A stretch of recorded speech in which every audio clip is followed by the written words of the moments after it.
You know, it's a funny thing about Hollywood. You can take the exact same story, tell it twice, just a decade apart, and get two wildly different results.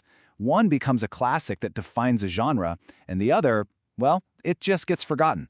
And that's the exact mystery we're diving into today. So we're going to put on our detective hats for this one and investigate the very strange case of two films, 1941's I Wake Up Screaming and its 1953 remake, Vicki. The script is pretty much identical, but their legacies? They could not be more different. So, what in the world happened? Okay, so here are our two pieces of evidence. First up, you've got the blueprint, 1941's I Wake Up Screaming, a film that really helped write the rules for a whole new style of movie. And then there's the remake, Vicki, which basically traced the original script but somehow lost all the magic. To figure out what went wrong with the copy, we first have to understand what the original did so right. Right, so to really get what makes these two films worlds apart, we've got to appreciate just how important the first one was. It was a total landmark picture. You hear the term film noir thrown around a lot, right? It's all about that certain style of crime drama. Dark, cynical, and with this really distinct, shadowy look. Well, I Wake Up Screaming is pretty much a textbook example. In fact, it came out the very same year as The Maltese Falcon, which a lot of people think of as the official start of the whole genre. And get this, some film historians will tell you this was only the second true film noir ever made. Its whole way of using flashbacks and that tense psychological vibe, it literally created a template that so many other movies would end up following.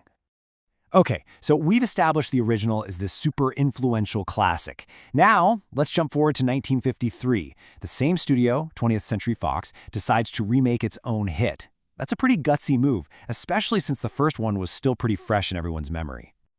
And that 12-year gap, I mean, that is incredibly short for a remake. This wasn't some 30 years later reimagining, it was practically a photocopy.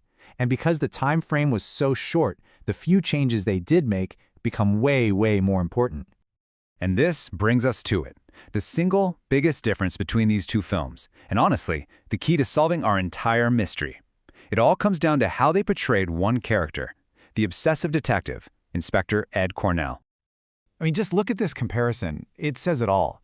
In the original, you have Laird Krieger, who gives this marvelously sinister performance that's also just deeply sad. You actually feel this weird sympathy for the guy. But in the remake, Richard Boone just plays him as a tough, overworked, totally ruthless cop. One critic even said he pretty much wears a label that says, "I'm IT," which kind of gives the whole game away and makes the mystery a lot less interesting.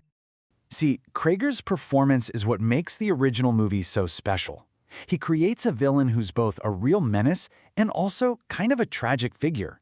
It gives the whole story this psychological depth that's just completely missing from the remake. His portrayal is, just like it says here, haunting. It's the thing that sticks with you. But, you know, it wasn't just the detective.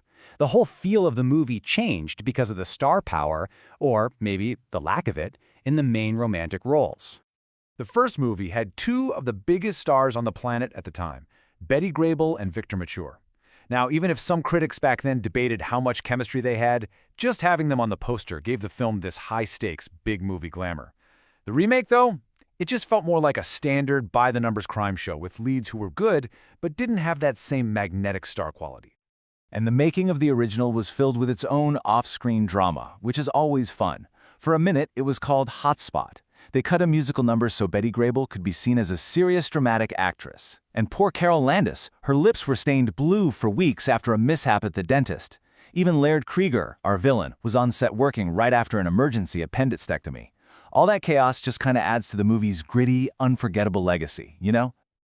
So, now we can take all this evidence, the groundbreaking genre stuff, that legendary performance, the A-list star power, and we can finally piece it all together to answer that question we started with.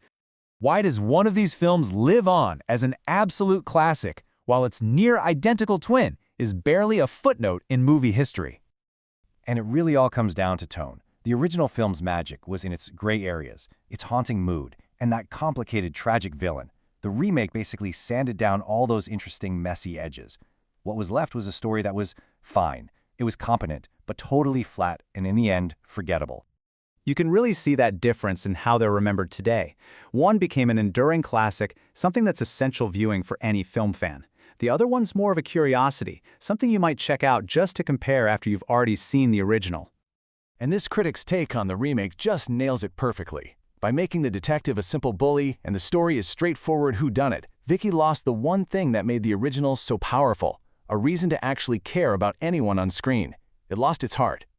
So in the end, for I Wake Up Screaming, it wasn't just the clever plot or the moody, shadowy lighting. It was that haunting, sympathetic, and totally unforgettable performance right at its center that gave a simple murder mystery its tragic and truly timeless soul.